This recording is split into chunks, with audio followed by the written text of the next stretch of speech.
Hi, everybody. Welcome to the show. It is Saturday, 10th August 2024. Time is really flying. We do appreciate you joining us today. Tell a friend that ZBTR TV is live and tag them. You can follow us on that social media handle down there, ZBTR TV on Facebook, on YouTube, and on X, which used to be Twitter before. We have an exciting show for you today, and I hope you are looking forward to this conversation, and it's going to be explosive. My guest today is a politician, a member of parliament, a youth leader, an engineer. He's everything in all those things that you want to mention. And joining us today from Kitwe is Honorable Christopher Kang'Ombe, who is Member of Parliament for Kamfinsa. He's also National Youth Chairman for the Patriotic Front, and he's a mechanical electrical engineer by profession. Honorable Kang'Ombe, welcome to the show. It's been long overdue. It's been long overdue. I've been looking forward to having the opportunity to interact with the wider audience. It's an exciting opportunity that obviously your team, Zambia Blog Talk Radio, has provided.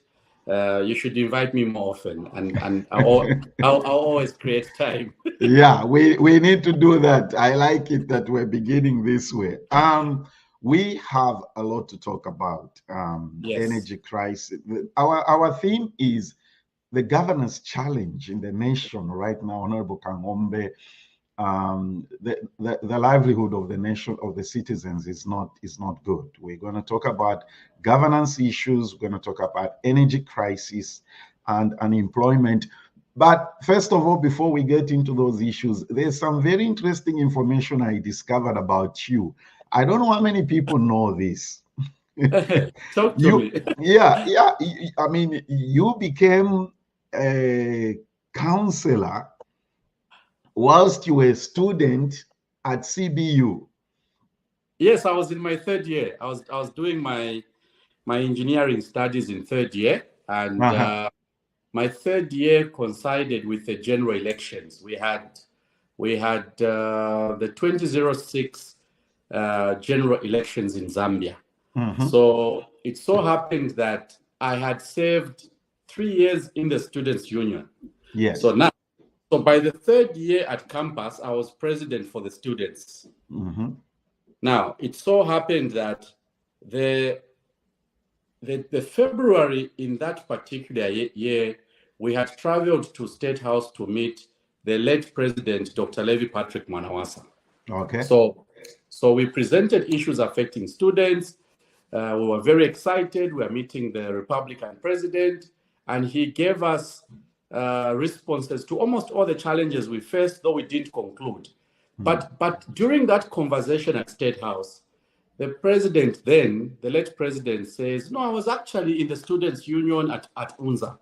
So he starts telling us his story of how he served the public while at campus. And then after we left Lusaka, there was just this interest that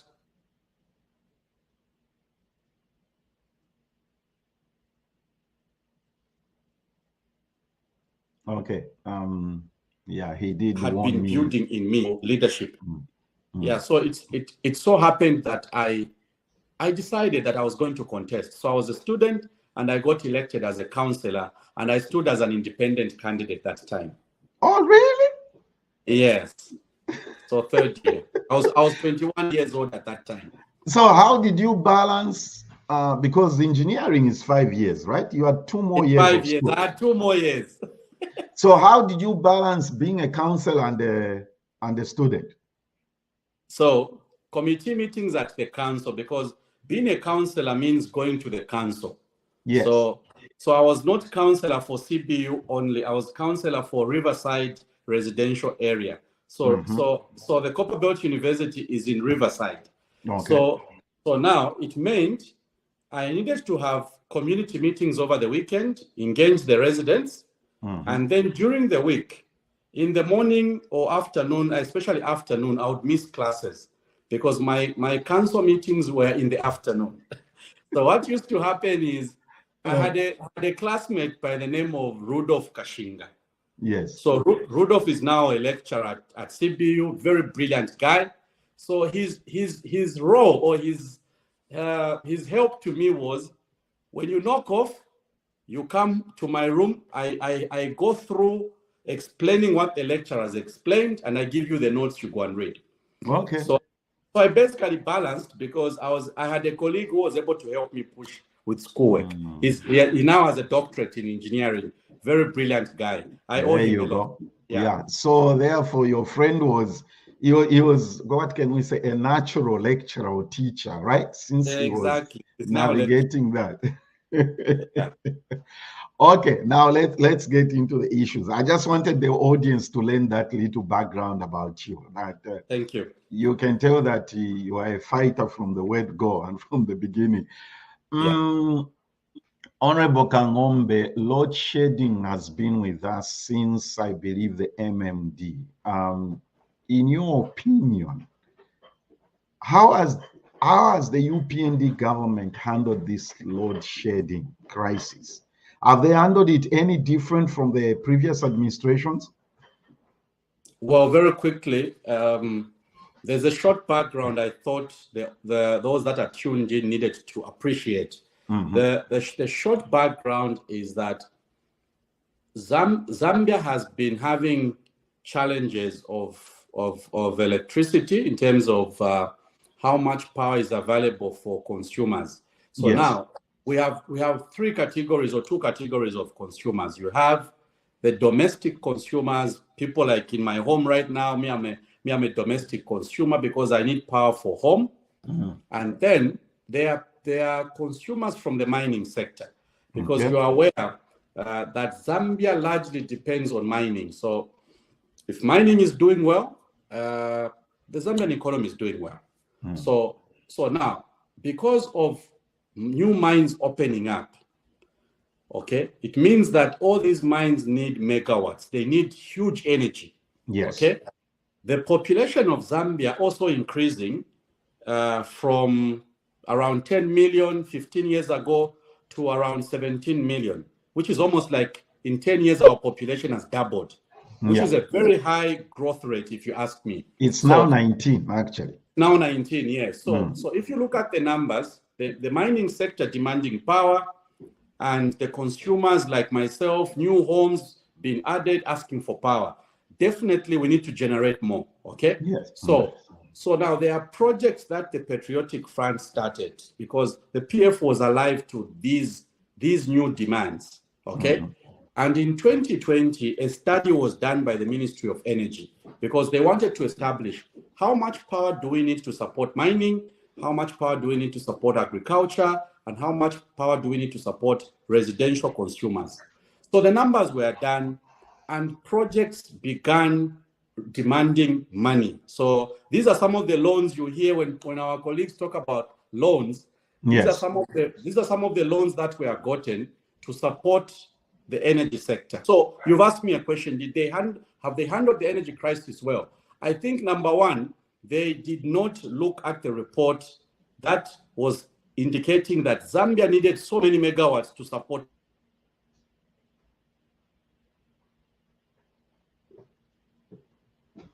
mining, and so many megawatts to support other sectors of our economy.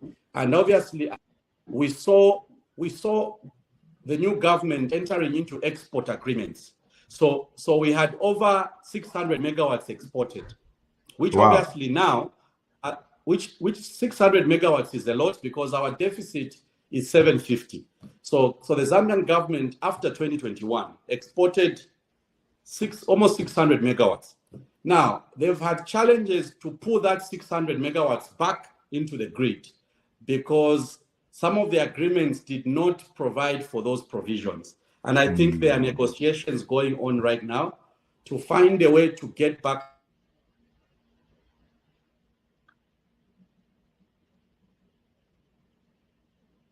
that energy. I think the new government could have done better. There was no need to run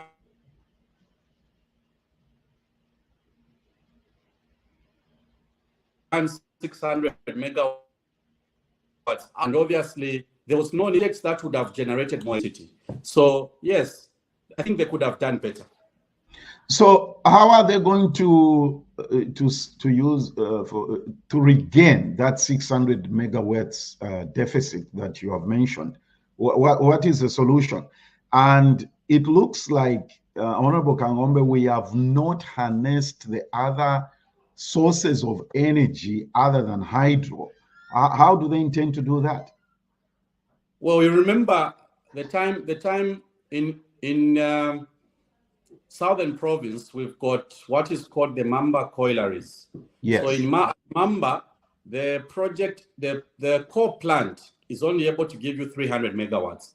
So okay. if you look at our energy mix, it's almost 90% is hydro.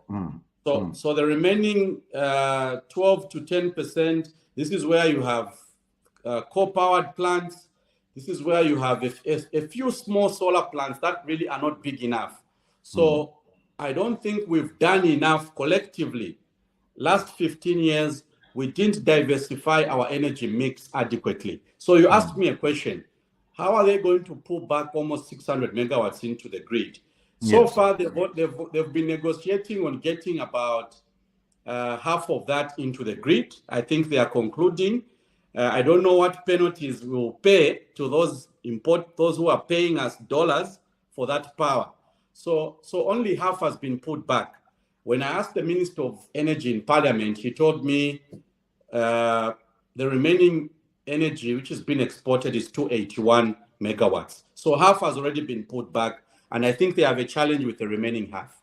So in other words, what you are telling us, telling the audience, the nation, and everybody listening is that the UPND government is going to get out of a running contract of exporting energy to try and resolve this problem. And you've already mentioned that there will be penalties. Is that exactly what is happening?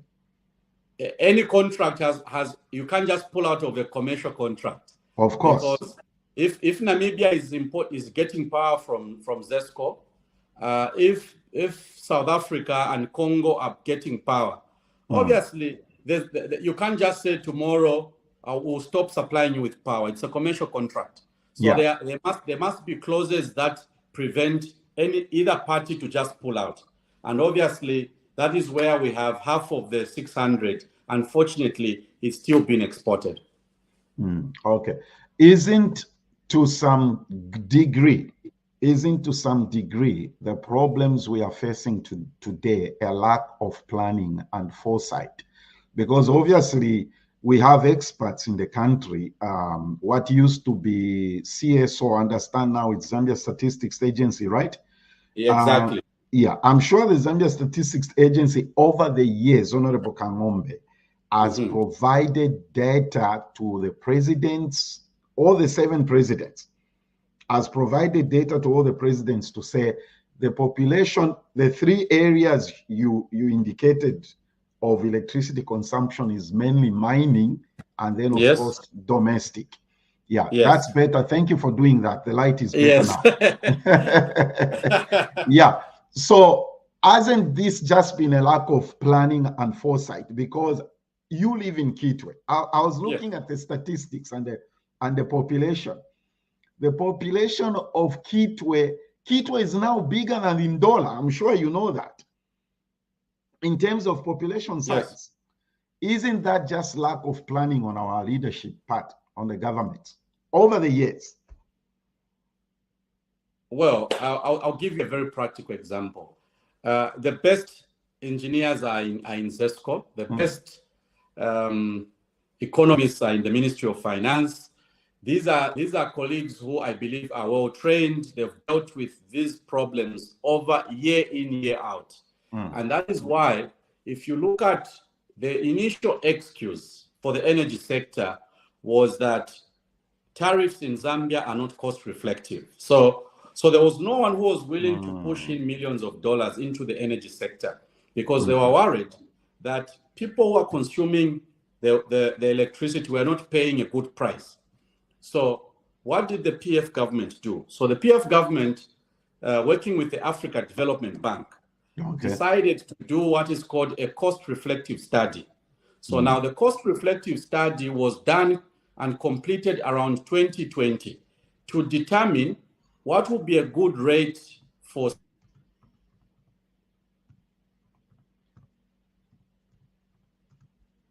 Samsli. Because of that, we have a report sitting with the ministry which simply says sell electricity at this price. Okay. Now, ordinarily, you would expect that the politicians, those of us who now decide where we push the money, when the PF government was saying we need so much money for Itezi project, we need so much for the Kafue power plant, there was this public outcry. The government is borrowing too much money. Okay.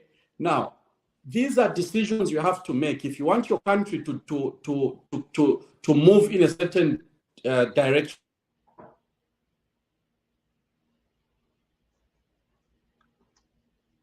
You need to make a decision. You need to be ballers, and this $100 million will generate so much power. So if you ask me, was it that there was bad planning? I think the technocrats have consistently told us, sell electricity at this price, okay, generate enough electricity through partnerships with those willing to push in so many millions of dollars. But you know, sometimes every 5 years we go to an election.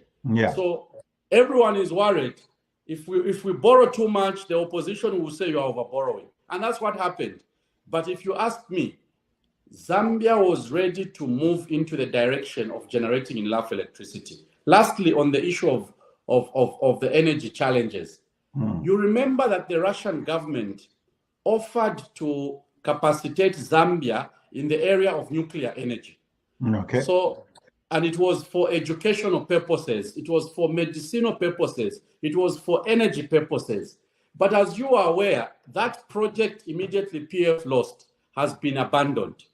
Why? Because Russia said, look, you need $400 to $500 million. This $400 to $500 million, we are ready to partner with you to set up power plants, nuclear power plants. But we don't know what has happened to some of these very, when I say huge capital projects, those would have given us the energy mix, because what we need in Zambia is not just hydro. What we need in Zambia is a nuclear plant in Northwestern Province giving us enough power.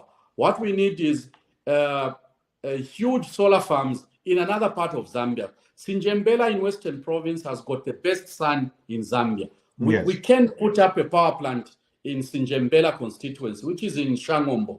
The same Kang'Ombe people laugh about has got the best sun in Zambia for power generation. These are things that we could have done, but you see the challenge, do we have enough money in millions of dollars to push into these projects? The answer is no. And that is why the previous government said, who do we partner with? Russia was ready. We don't know the relationship between the Zambian government and the Russian government and what has happened to that project. And I'm sure from a diplomatic point of view, it's a conversation that we obviously need to have. But so far, the indicators show that we are not in good books with Russia. Yeah, because I mean, like you are saying, I know you're trying to be diplomatic. It's obvious that this government has aligned itself with the West or US, if you want, right? Exactly. So anything to do with Russia will be questionable or be, that's my observation. That's the, do you think ZESCO should be unbundled to focus on generation since they have the infrastructure? Will that help? And then allow other players to come in to do distribution and transmission or distribution. Do you think that will help? Well, there have been studies that have been done. There are case studies, Ghana, Zimbabwe. There are places where they tried to unbundle. they Ah, tried they tried to split the assets because you see, the huge cost. You need to get the power. What are you going to distribute if there's nothing you've generated? So the cost reflective study, which was done by a consultant from the UK, funded by the Africa Development Bank, of course, did not deal with the issue of unbundling ZESCO. But if you ask me, you are not going to rush every investor into the grid that, okay, your job is to set up 3, 4, 5 pylons to distribute electricity. The question is, who generates the electricity? So there are lessons from countries that tried to unbundle that can help us do maybe a better thing. For me, my own reservations are that the value of assets are different. The high cost is on generation.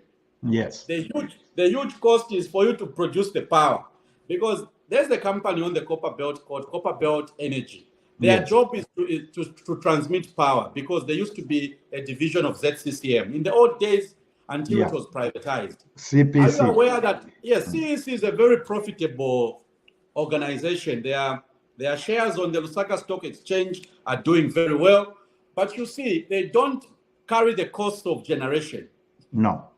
because their job is to distribute power to the mines, okay? And obviously they make a bit on top of how much ZESCO gives them. But the huge cost is on ZESCO because they have to generate the power. Yes. What am I trying to say? The issue of unbundling ZESCO sounds nice for academic purposes. Okay. It sounds nice. Sounds nice. People are seated over a drink and they are saying, let's just unbundle. Chichiteni fian bando. Okay, but in essence, you must ask yourself, who will carry the cost of generating the power? Because what you need is the power to be generated before it is distributed, and that is why ZESCO, as it stands, for me, it's able to cover costs for each asset, the distribution and the generation. Partly, this is covered in one unit, and that is why the cost reflective study was not for an unbundled ZESCO. It was a study done for 3 units into one company. So what we need to do quickly before we move from the issue of energy, let us agree that Zambia has got enough uranium. First of all, we have enough uranium, meaning we can generate power from a nuclear source. Okay? Let us also agree that Zambia has got enough coal. If you go to Mamba Coal, which is in Sinazongwe district, there's enough coal for us to produce more electricity. So 400, currently Mamba is only able to give us 300 megawatts. So can we get more megawatts out of Mamba? Yes, phase 2 is coming on board. Mamba has negotiated with ZESCO. So they're going to produce an extra 300 megawatts. That 300 megawatts, 600, will be sold to ZESCO. They haven't told us how much they'll be buying the power for. We don't know the details. No, they need to tell us. It's a public company. It's a parastatal. Yeah, the power purchase agreement is not public. We have not been told. We've not been told. But maybe with the new access to information bill, maybe we can ask them to tell us the figure. But these are things I can ask in Parliament, and I'm sure when we open in September, we can ask some of these questions. For me, I want to summarize the issue of the energy crisis. the role of ZESCO. We have another institution called RIA. RIA doesn't produce electricity. So RIA takes electricity to the rural part of Zambia, because right now, only 37%. That's Rural Electrification Authority, right? Yes. So right now in Zambia, only 37% of Zambians have got access to electricity. Only 37. So as we discussed, we have a deficit of power, and the population that is only able to get power is only 34, 37%. Already, we are not even yet able to give electricity to 50% of our citizens. So are we going to fold our arms and wait for a day when we have enough money? Maybe that day will never come. But if you ask me, and I'm sure we'll discuss the mining sector, the only sector that can give us millions of dollars to put into the energy sector is obviously the mines. And I'm sure we'll discuss the challenges with the mining sector that we are facing in the country. Yeah. Okay. All right. Our conversation today is Honorable Kang'Ombe, Member of Parliament for Kamfinsa. Let's take a break and we'll switch our conversation to unemployment and high cost of living. So that event is coming up, I believe, in 2 weeks' time. You still have time to buy a ticket and attend, or you can just buy a ticket and support the event. Or if you're planning to go, you can still book a ticket and fly over to DMV and support our Zambian community in the DMV area. Honorable Kang'Ombe, let's get to things. Of course, load shedding is one of the big elephants in the room concerning the livelihood of the citizens of Zambia. And one of the other things is unemployment. And some of the institutions in Zambia directly connected to unemployment, of course, is got to do with financing to help people who want to do small businesses to make a livelihood. Has the Citizens Economic Empowerment Commission fulfilled its mandate or mission to the people of Zambia? Well, the Citizens Economic Empowerment Commission was established through an act of parliament. So parliament decided to come up with a law called the CEC Act. So the CEC Act of 2006, and I think it's been amended twice at parliament, was meant to be a commission that would deal with empowerment issues. Issues to do with access to finance, issues to do with clustering, putting people in groups. Those that want to do chicken rearing should be a cluster. Their cost of financing can't be the same as those who want to go into mining. That was the whole idea. Now, the challenge which CEC has faced, number one, is that you have too many people that apply for those loans. Okay? Now, if you have too many people applying for the loans, and in the national budget, you only have, for argument's sake, 2 million kwacha. Okay? Now, to get people out of poverty, to finance their activities so that they're able to generate wealth, so that they're able to create jobs, the money that is allocated in the national budget is not adequate. That is problem number one. Inadequate budgetary allocation. So too many applicants, very few resources available. Problem number one. Problem number two, empowerment programs in Zambia are fragmented. So if you go to the Ministry of Sports today, they are running a youth empowerment program under very different terms and conditions. You go to the Ministry of Small and Medium Enterprises. They are running what they are calling booster loans away from CEC. You go to the Ministry of Community Development. They are also running their own empowerment programs. Literally every ministry is trying to do something for the people. Now, let me tell you the problem with doing it that way. Number one, the cost of finance in one ministry, they'll tell you 6% interest. You go to another ministry, different program, but meant for empowerment, they'll tell you 12%. So the resources are just all over the place. So now there's no database. No one knows if a Peter Chilufya has borrowed money in Kitwe. No one knows if Peter Chilufya has borrowed in Lusaka. Okay. So in the end, you can't even track the impact of these empowerment programs. My view, again, it's my view, I've researched on this topic. My view is that all these resources should be put into CEC. Into CEC. Because legally speaking, by law, it's only CEC that should be dealing with empowerment programs. So I don't think in its current state it will impact enough. We can pour all the resources into CEC.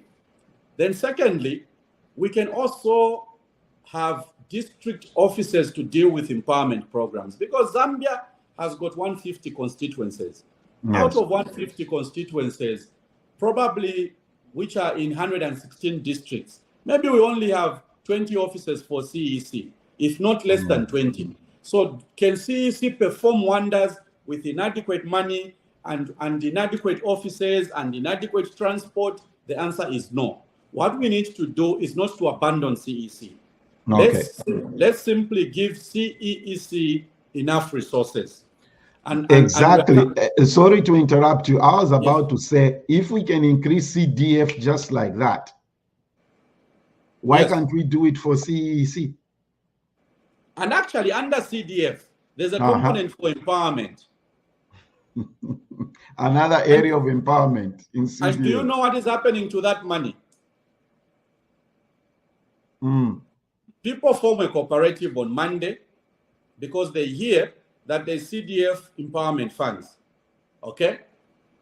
And you give them a grant of 40,000 kwacha. They've never done business before. There's a bit of training that government will say, let's do a bit of training.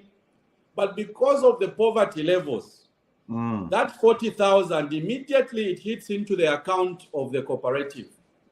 The chairman of that cooperative with the treasurer will sit and say, I want to shupa. Let's just share the money, okay? And this is what has been happening. Those 40,000, a few, yes, very few people have used it correctly, but majority are sharing that money. You share the 40,000 on Monday, you sort out agent family problems, a bag of milimi is 350, 400 kwacha. What's important is to have milimi at home for a few days. The 40,000 is misused. Okay, and that is why for me, I want to insist, let's pull all these resources into CEC. We give them the money, establish an office in each constituency.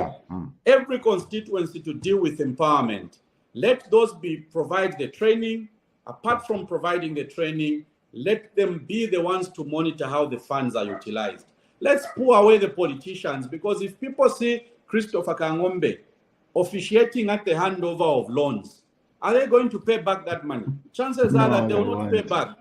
That's the politicization. This is where the word politicization maybe applies. Not on ZESCO. Not on ZESCO. So that is my view. Yeah, the mining industry, since it was privatized, has taken a different turn. You know that, okay? Yes. It's supposed to be the second largest employer after the civil service. Now, exactly. let me play this video clip, and I want you to elaborate more on what this is about. You know what this is about. And that if a mining company is looking for an accountant, the first accountant should first be a Zambian. If we can't find the skills of that Zambian, Mr. Chairperson, that is when we look outside. If a mining company is looking for a geologist, it must first employ a Zambian with skills. That's what Section 20 says. So today, I'm proposing, Honorable Chair, that since the current law has got this nice provision, which helps our Zambian personnel and Zambian companies, why not just cut it out in the current law and put it in the bill, so that as we finish our business today, that provision, Honorable Chair, which is meant to protect our people, is captured in this bill. This is a good bill, Minister of Mines, and allow this provision to sit in this law. When you are ready to come to this August House, when your ministry and Ministry of Justice feels that now we are ready with the other law you are talking about, simply delete that provision in that law and maintain it here. I like the language you're using there. Cut it out and remember before copy and paste came, that's what we used to do, right? Yes. So help our listeners understand what you were talking about there, because I've watched the whole clip and I couldn't play the whole 4-5 minutes. I just thought that we should bring that in there because Honorable Kang'Ombe, there seems to be problems or challenges with the mines, the relationship with these private mining companies.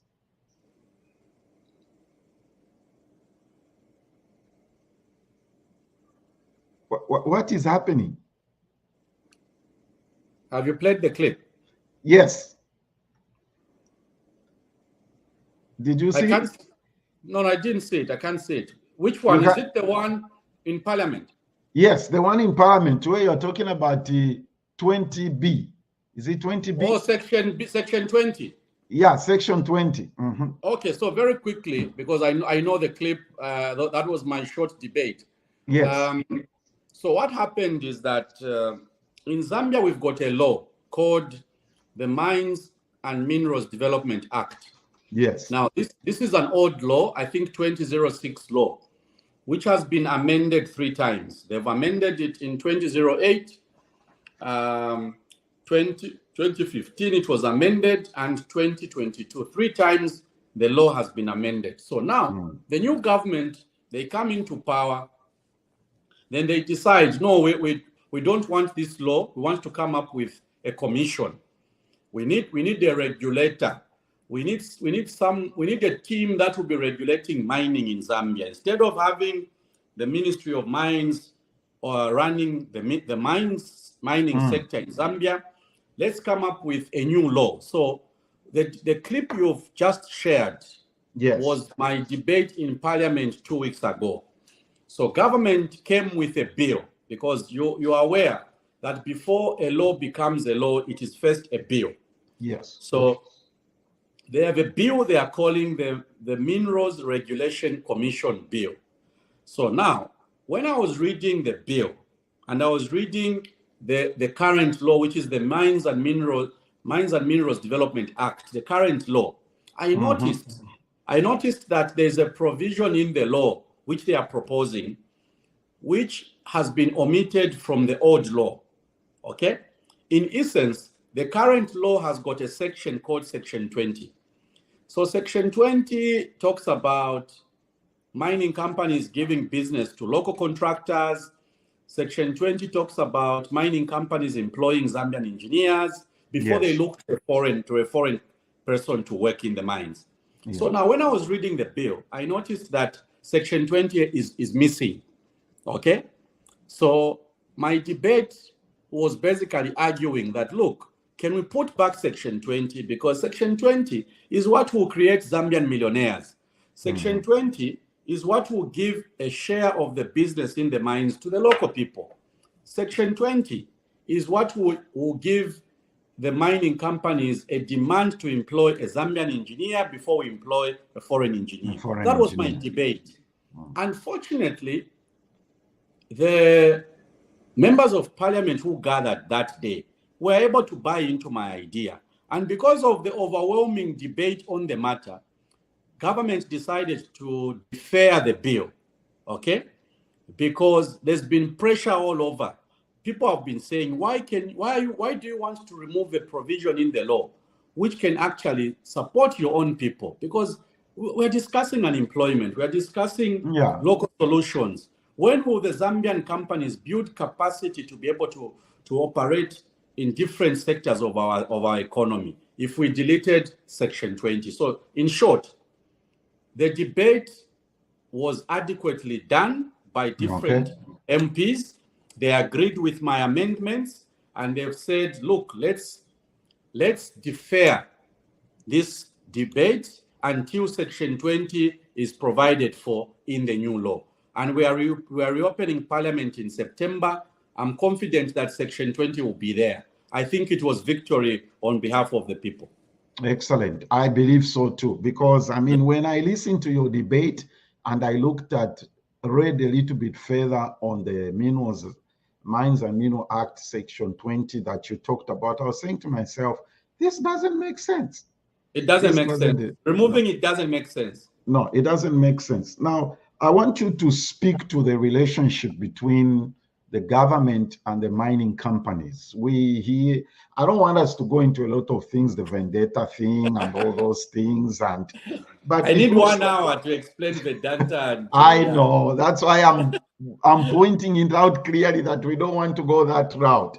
But in general terms, Honorable Kang'Ombe, the mining companies' relationship, even with ECL, it's not what type of parties in government. The relationship hasn't just been good. What's the way forward? I'll tell you why. Why. First of all, the mining companies, they obviously are in an African country or any South American country where there is mining to make money. Okay? Of course. So there's no mining company that commits $400 million into a project where they will not retain their investment. So the accountants will sit and then they'll do what they call return on investment. They'll do the calculations. They'll justify that it is worth coming into Zambia to invest. Okay? Yes. Now, here's where the problem starts, because the mining companies belong to a platform called the Chamber of Mines. Not the Chamber of Commerce, because the Chamber of Commerce are the Zambian companies, but the Chamber of Mines. This is an organization that speaks for the mining companies. Okay. So the Chamber of Mines is like a union for the mining companies. So their job is to get the best for their investors. The Chamber of Mines is now the organization that engages government. And that is where the conflicts begin, because there's no Zambian government that is willing to do away with so many taxes to benefit the investor. Of course, our colleagues have done it. The new government, and that is why the relationship between the mining companies and the new government is better than it was before. Okay? For the simple reason that when the mining companies go to the Zambian government with a request, no, we don't agree with this provision in the law. We don't agree with this tax in the law. The new government has been very flexible. But can they change anything in the law without it going through parliament? It has to go to parliament, okay? Even doing away with the tax, okay? Because the PND government has been in power since 2021. They've done away with 2 taxes. For the mines? For the mines, yes, 2 taxes. And it came through parliament? It came to parliament and we debated, we argued, because we are very few. UPND has got the numbers, they managed to change the taxes. Okay? So now for the benefit of those tuned in, they may want to know what is the implication of, because you raised the issue of the relationship.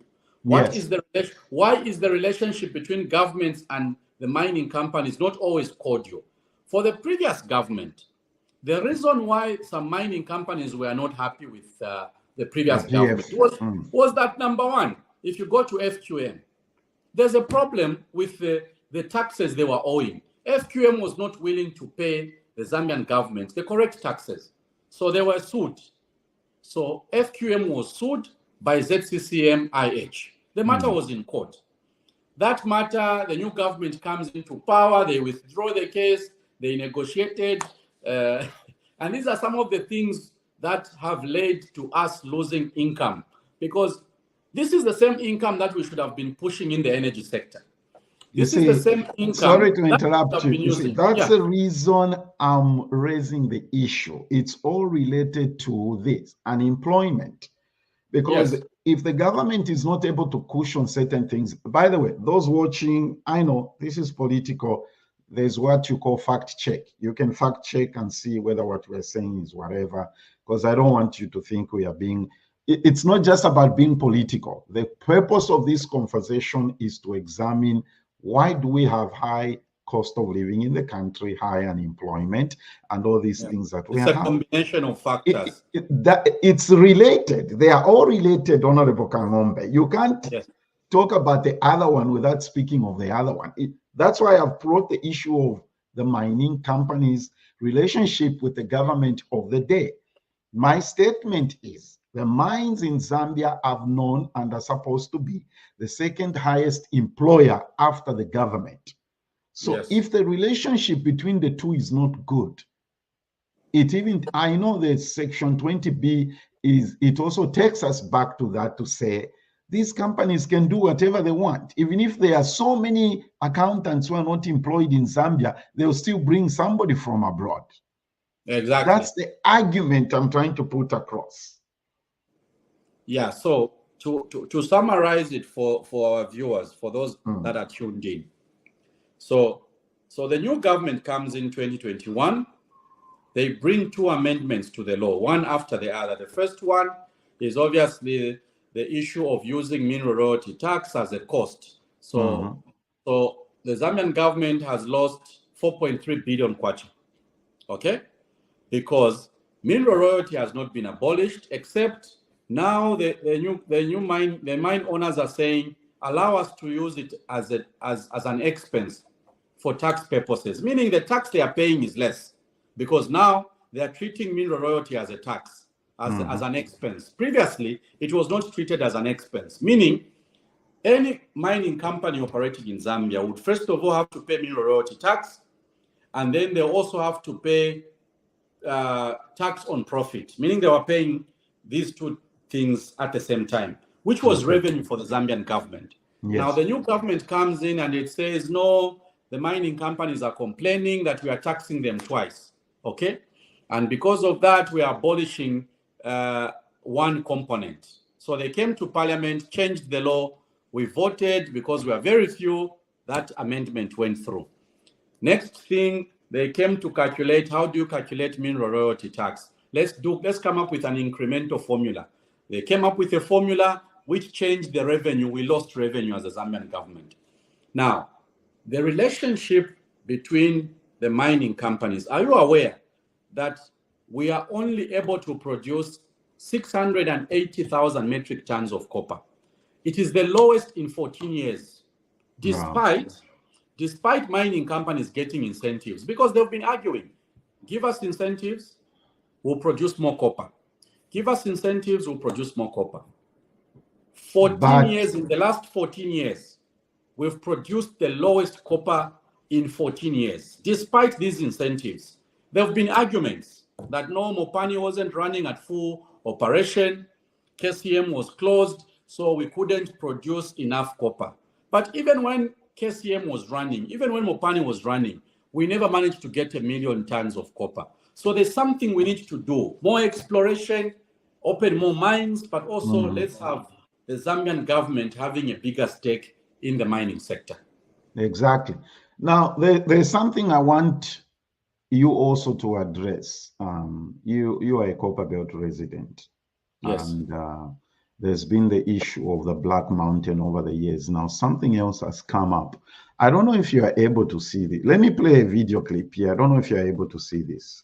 I'm not able to, but yeah, try and run. Mkopa ka video.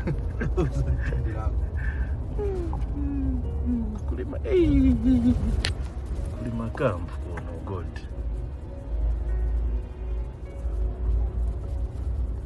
A fortune.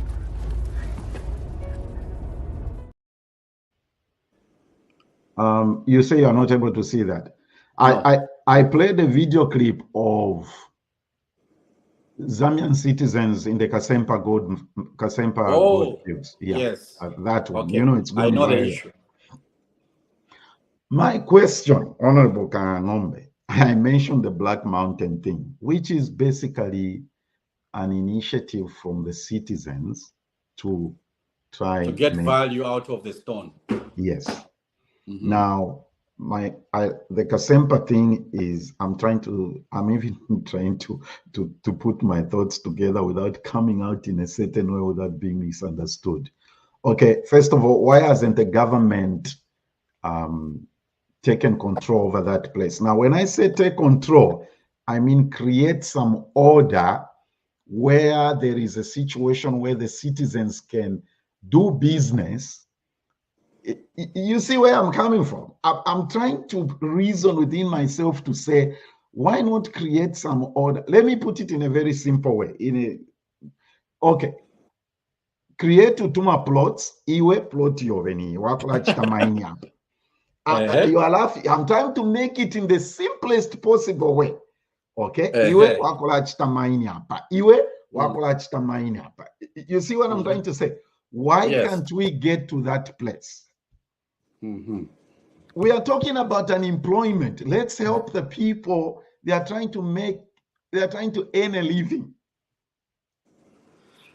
Well, the law that I referred to, the Mines and Minerals Development Act, allows for small-scale mining. It allows for licenses to be issued to people at a smaller scale. So obviously, if you have more people doing mining, they'll be able to earn more money because, I mean, the price of copper, $9,000 a ton is a good price. The price of gold, because what you see in Kasempa is not just people fighting for a portion to build a house. No one is interested in building a house there. They know the value of the minerals, okay? Yes. If you ask me, if there's one ministry we get it right in mines, we will not be discussing high cost of living. We would be discussing having Zambians that are rich. We would be discussing the gold. Remember, the PF government created a company called the Zambia Gold Company. Okay? Okay. The purpose of the Zambia Gold Company was to have people who pick gold, whether it's Kasempa, whether it's Mumbwa, they need to sell it to Bank of Zambia. Okay? Oh. Now, they need to sell it to Bank of Zambia through the Zambia Gold Company. So this is how it was going to work. Zambia needs gold reserves. So who can keep gold reserves? It's Bank of Zambia. Where will Bank of Zambia get the gold? They'll get the gold from the Zambia Gold Company.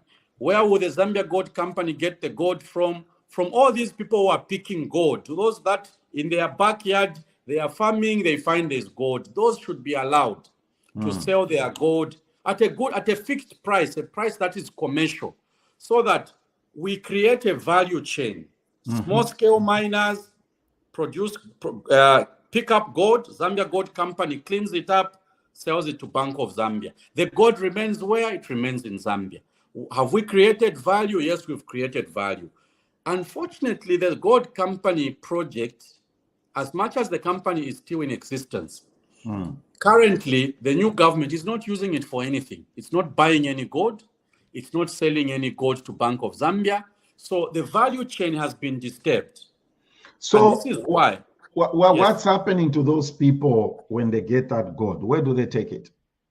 They sell it to speculators. The people who come and say, give me your gold, I'll buy it. And then they'll find other means of exporting it out of the country. But the formula was create a platform for local people to supply gold and get value out of it. That was the plan. So you've asked me a question. Can we segment people in smaller units, smaller portions, farms? We give them licenses.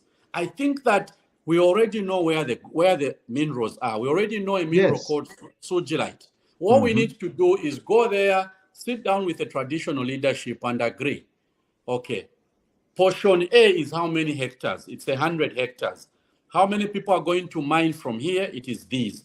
Where do they sell the minerals? That is the issue. The issue is the value. If they sell and they are not treated like criminals, they'll pick up the minerals. If they need equipment, Ministry of Mines can come up with a financing mechanism where instead of giving people that go and start selling small things at the market, here's equipment, set up a mine. That we can do. So for me, I think that we need to have a frank conversation about mining collectively without even apportioning blame. We need to simply say, past governments, what errors did they make in this issue of mining?